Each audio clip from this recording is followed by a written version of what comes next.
रानी दुर्गावती की वीरता और बलिदान की अनसुनी कहानी। अंधेरी रात थी। गहरा सन्नाटा पूरे जंगल में छाया हुआ था। घने पेड़ों के बीच से गुजरते हुए एक संदेशवाहक की घोड़े की टापों की आवाज जंगल की नीरवता को भंग कर रही थी।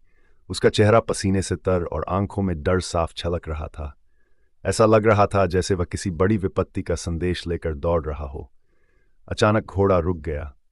सामने घना कुहासा और एक विशाल चट्टान थी जिसके ऊपर एक अजनबी खड़ा था। उस अजनबी की आंखें चमक रही थीं और उसके चेहरे पर एक रहस्यमय मुस्कान थी। उसने संदेशवाहक को घूरते हुए कहा, अगर तुम गोंडवाना की रानी के पास जा रहे हो तो उनसे कह देना कि वह तैयार रहें। उनका सबसे बड़ा शत्रु अब उनकी चौखट पर दस्तक देने वाला है। संदेशवाहक ने हिम्मत जुटाकर पूछा, तुम कौन हो? अजनबी ने उसकी बात का जवाब नहीं दिया। वह धीरे धीरे कुहासे में लुप्त हो गया, जैसे कभी था ही नहीं। संदेशवाहक महल पहुंचा और उसने रानी दुर्गावती को सारी बात बताई। रानी, जो अपनी बुद्धिमत्ता और अद्वितीय साहस के लिए जानी जाती थीं, तुरंत गंभीर हो गई। उन्होंने कहा, यह चेतावनी साधारण नहीं है। इसका मतलब यह है कि हमारे राज्य पर बड़ा संकट आने वाला है। हमें सावधान रहना होगा। यह घटना मध्यकालीन भारत की है, जब गोंडवाना राज्य की वीर रानी दुर्गावती का शासन था। रानी दुर्गावती सिर्फ एक योद्धा ही नहीं थीं, बल्कि प्रजा की मां के समान थीं। उनके पति दलपत शाह की मृत्यु के बाद उन्होंने न केवल गोंडवाना का शासन संभाला, बल्कि उसे समृद्ध और सुरक्षित भी बनाया। गोंडवाना का यह स्वर्णिम काल मुगल सम्राट अकबर को रास नहीं आ रहा था। अकबर ने अपने सेनापति आसफ खान को भेजा, जो रानी के राज्य पर कब्जा करना चाहता था।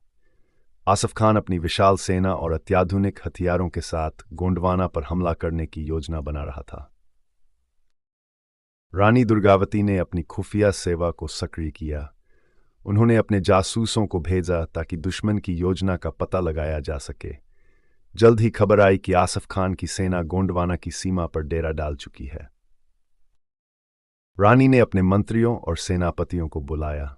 उन्होंने कहा, हमारे पास दो रास्ते हैं।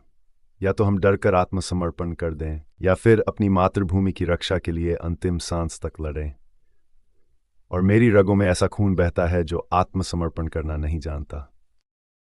सेनापति ने कहा, लेकिन महारानी, उनकी सेना विशाल और शक्तिशाली है। हमारी सेना उनकी तुलना में छोटी है। रानी मुस्कुराई और बोली, सेना की संख्या से युद्ध नहीं जीता जाता। साहस, रणनीति और मातृभूमि के प्रति प्रेम ही हमारी सबसे बड़ी ताकत है। युद्ध की तैयारियां शुरू हो गईं। गोंडवाना की हर गली, हर मोहल्ले में जंग का जुनून देखने लायक था। खुद रानी ने युद्ध की रणनीति बनाई। उन्होंने अपनी सेना को दो भागों में बांटा और दुश्मन को गुमराह करने की योजना बनाई। युद्ध का पहला दिन था। गोंडवाना की सेना ने दुश्मन पर हमला बोल दिया। खुद रानी दुर्गावती अपने घोड़े सारंग पर सवार होकर दुश्मनों का सामना कर रही थीं। उनकी तलवार दुश्मनों के लिए काल बन चुकी थी। हर वार में उनकी बहादुरी झलक रही थी। दूसरी ओर आसफ खान ने भी अपनी पूरी ताकत झोंक दी थी। उसने सोचा था कि गोंडवाना की छोटी सेना को हराना आसान होगा, लेकिन रानी दुर्गावती ने उसकी उम्मीदों पर पानी फेर दिया। दूसरे दिन दुश्मनों ने एक नई रणनीति अपनाई। उन्होंने गोंडवाना की सेना को चारों ओर से घेर लिया। अब लड़ाई और भी कठिन हो गई थी।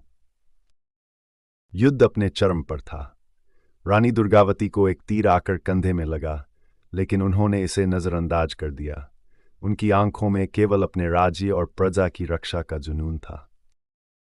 दुश्मनों ने रानी को बंदी बनाने की कोशिश की। जब रानी को लगा कि दुश्मन उनकी सेना पर भारी पड़ रहे हैं, तो उन्होंने अपने अंतिम सैनिकों के साथ मोर्चा संभाला।